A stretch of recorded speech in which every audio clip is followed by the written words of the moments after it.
Yes, I was since I started supporting or being a Gunners since I was A Gunners? Yes, 13 years old. 13 years Yes, old. that was 5 years ago. No, no way, no way. I mean, of course, you can start supporting football anytime you want to, of course. But on a personal note, I was a big fan of Paul Merson at that time. Right, Yeah. right. Poor thing about his alcoholism, but still, you Yeah. know, he was a great player at the time, and I fell in love with him, and I started watching Arsenal, and that was the time we started getting live games. For me, it has got to be Thierry the King Henry. That's it. Simple as that. I want to name my son Henry Zulkarnain. That's how much he has changed the face of Arsenal. I mean, Wenger coming in was definitely one of the highlights for Arsenal. But I do feel that the inclusion of Thierry Henry, still by someone, they had to pay millions for this guy, came in, made an immediate impact. He was a winger at that time. Wenger made him an all-out striker, a roving man, and he has brought success to the club, and we all must pay homage to the king. 5-1, Arsenal Inter Milan. Remember that match? Yeah.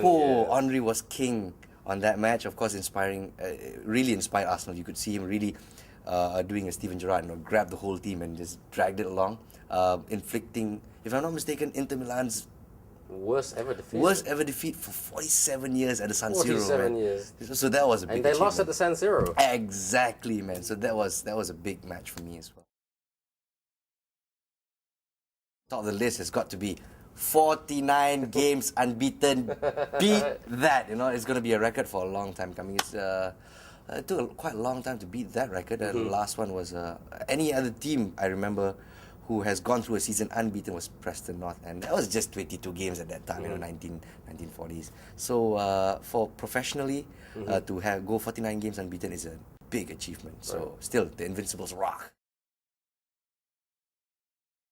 I do feel that there's some old school managers, Wenger being one of them, Sir Alex Ferguson, still holding true to the fact that you can't buy a football team.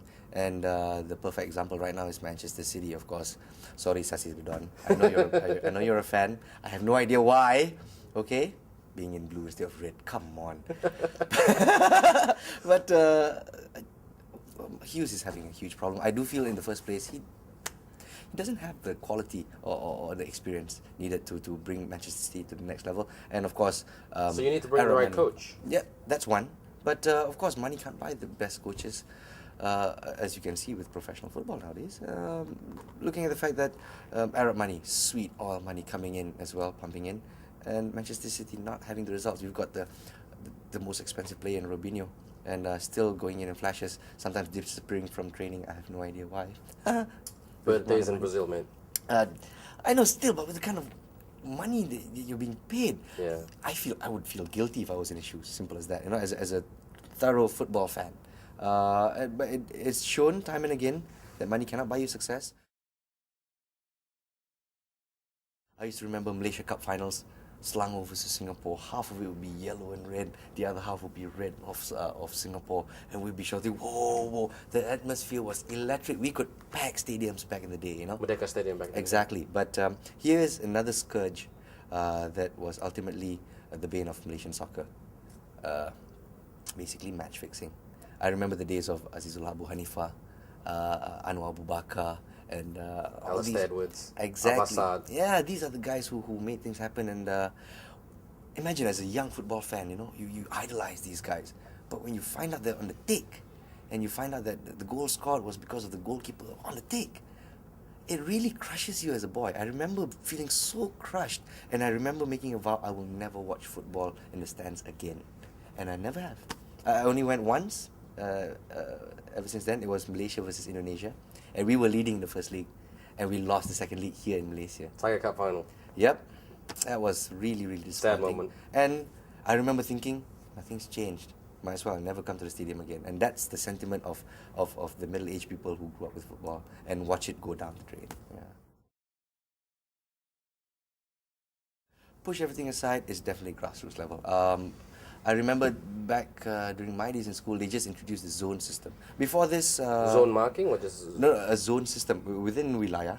Yeah, We were separated into 4 zones, and each zone had its own round robin. But ultimately, if you count the games played by 13 to 17-year-olds, competitive games, kids in Malaysia, talented kids, get 5 competitive games per year. It's only done during the school holidays. And we compare it to developing countries, or developed countries, let's say England. Youngsters would play a minimum of 20 competitive games in those formative ages. And, well, the more games you play, of course, the better you get.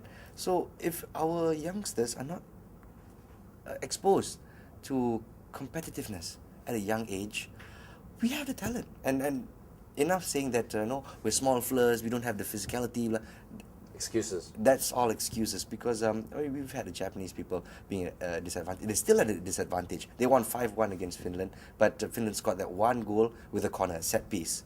And Japan is still going, we're small enough, but we can overcome it. If the Japanese can do it, of course we can. We've beat the Japanese before. We used to beat Ghana 3-0 in Merdeka tournaments, and now they're in the World Cup. Why aren't we? Simple as that. And one more thing, red tape. The FAM... Too much bureaucracy? Too much bureaucracy, too much red tape, and of course, with the same people holding the same hats for the longest time, stagnation. Any civilization, if the same thing happens over and over again, it becomes stagnant. And that's what it's become as far as management is concerned. And the only way we can be moving forward is we have to embrace a new vision. We have to have a visionary up there who can see the big picture. Where should we be going? In 1985, our highest FIFA ranking is 75. And right now it's 176. We dropped 100 rungs in the past, 15 years. And 15 years, you couldn't find something or a solution? That's a little bit too much, man. And you've got teams that were way behind us. We've got Vietnam, who was going through a time of war right up to the 80s. They were just about to recover, and now they're beating us regularly. Vietnamese, and smaller than us. How about that? So physicality, nothing doing. It's simply our grassroots level, how we develop our football, and our professional league. Simply, Santiana didn't say it all. That's an amazing thing. He quit. He was sacked, and his excuse was our super league, our professional league is not professional enough. It's simply lacks quality. But he was assistant coach for the past 12 years. He didn't say anything then. So that's where it is. People are passing the buck. People are... The blame game. Yeah, the blame game. Simple as that. So enough of the blame game. Let's have some changes, especially top level with FAM, and we can see some results going down to the grassroots.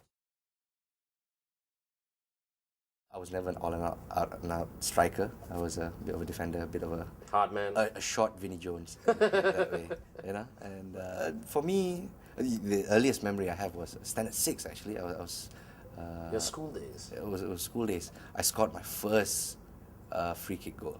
Oh, amazing feeling, man. It was just an amazing feeling. So, did you curl it over the top? Yeah, or just did curl you it. Go straight in with the corner. deflection? And the thing is, when you're older now, you read how players score goals. Sometimes you read Zinedine Zidane scoring that spectacular goal for Real Madrid.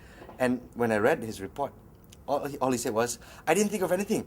I just saw the ball coming, and I thought, I'll whack the ball as high as I could and hope it goes in. And that was exactly what I was thinking. I was thinking, I'm going to whack this ball as high as I can and hope it goes in. And when it goes in the way you want it, you imagine it 2 seconds before how it's going to go in. And when it goes in, you go, Sweet feeling, isn't it? Yeah, and he just swore on TV. That's not cool. That's okay. That's why we're not a live show. Okay. Very cool. I'm going to edit that out. No worries. Well, if you do want to catch a little bit more of Naz, of course, catch the breakfast show, the show worth waking up for on NTV7. Now starting at 7 o'clock, right? 7 a.m., wake up bright and early. When you wake up early, you actually get more done in the day. So here's a bit of incentive for you over there. And for Friday night, just to sit back and relax, watch your Feel Good channel for Celebrity Karaoke. You'll be surprised how competitive our celebrities get. Sometimes cat fight as well. Really? So it'll be interesting to watch, yeah. Really? So celebrities just from the acting fraternity, the hosting fraternity, or big mix? You've got singers, you've got actors, you've got those behind the scenes as well. Anyone involved in the industry, of course. If they've got a name and they love music, they'll be on Celebrity Karaoke. Okay, well, all the best for your brother. All the best to you as well. Catch up with you next time on the next Kaki Bola episode. My pleasure, man.